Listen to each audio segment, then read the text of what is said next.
வணக்கம்டா புள்ள. கடலூர் மாவட்டத்துல இருந்து பெண்ணாடத்துல இருந்து பேசுறேன். தல ரசிகன், தளபதி தொண்டை.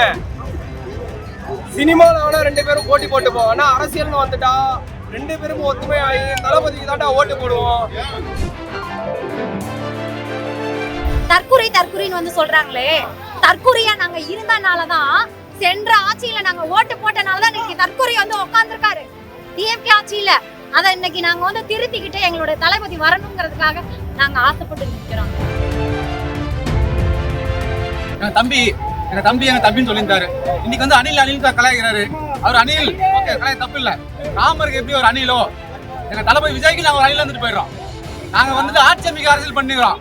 அவர் வந்துட்டு பட்டிமன்றத்தில் பேச அரசியல் பண்ணுகிறார். ஸ்டாலின் என்னன்னு சொன்னா, மக்கள் பிரச்சனை வந்து பாருங்க. சும்மா உட்காந்து ஏசிலே உட்காந்துட்டு மக்களுக்காக நான் அம்மா டைலாக கொடுக்காம மக்களை வந்து நேரடியா வந்து பார்க்க சொல்றோம். சரியா? இதே என்னோட வேண்டுகோள். 2026 ரிட்டர்ன் பிளாக அடிச்சு நொறுக்குறோம். எனக்கு எல்லாமே தெரியும். நான் எல்லா அரசியலையும் பார்த்துருக்கேன். அப்போ நமக்கு ஏன் இனி ஒரு கட்சிக்கு ஓட்டு போட அவர்களுக்கு போட முடியலன்னு கேட்டா நமக்கு போட கை வரல. இப்போ இந்த ஆள் வந்திருக்காரு தளபதி விஜய். எதுக்கு வந்தாரு? அவர் பணம் சம்பாதிக்க வந்தார். அவர் காணாத பணமா, அவர் பார்க்காத புகழா, எல்லாமே பார்த்தாச்சு. அவர் பார்க்காத ஆட்களா, அவர் பார்க்காத மேடையா, அவர் பார்க்காத நாடா, எதுக்கு வந்தாரு? இந்த பாவப்பட்ட ஜனங்கள், துப்புரவு பணியாளர்கள், எங்களை போல உள்ள ஏழைகள், நடுத்தர மக்கள், நம்மளால அவர் வளர்ந்திருக்கேன்னு சொல்லியிருக்காரு.